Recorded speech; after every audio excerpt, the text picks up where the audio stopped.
السلام عليكم ومرحبا بكم في قناة مغرب نيوز.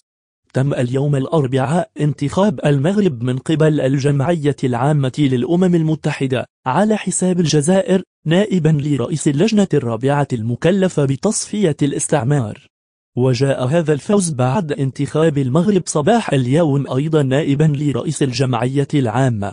وحصل المرشح المغربي ياسر الحلفاوي المستشار في البعثة الدائمة للمملكة المغربية لدى الأمم المتحدة بنيويورك على 88 صوتا مقابل 58 للمرشحة الجزائرية.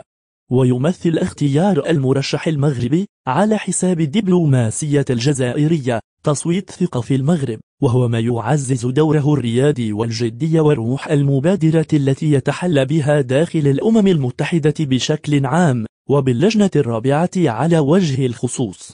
ويعود آخر انتخاب للمغرب في هذا المنصب إلى سنة 1970.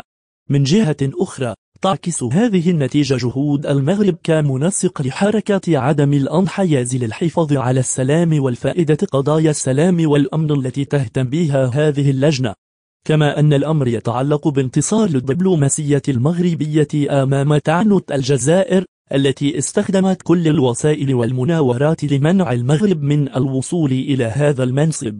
وردا على ترشيح المغرب، حرصت الجزائر على تقديم مرشحها الخاص على الرغم من أن هذا البلد كان عضوا بمكتب اللجنة الرابعة سنة 2006.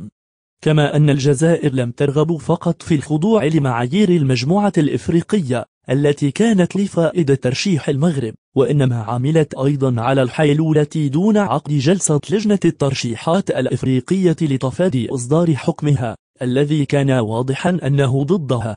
ومن خلال العمل على إرسال القضية إلى الجمعية العامة، اعتقدت الجزائر أنه يمكنها أن تعوض نقص الدعم الذي حصلت عليه داخل المجموعة الإفريقية، لكنها ارتكبت بذلك خطأها الفادح، حيث حسمت الجمعية العامة الأمر لصالح المغرب بفارق يتجاوز 30 صوتا.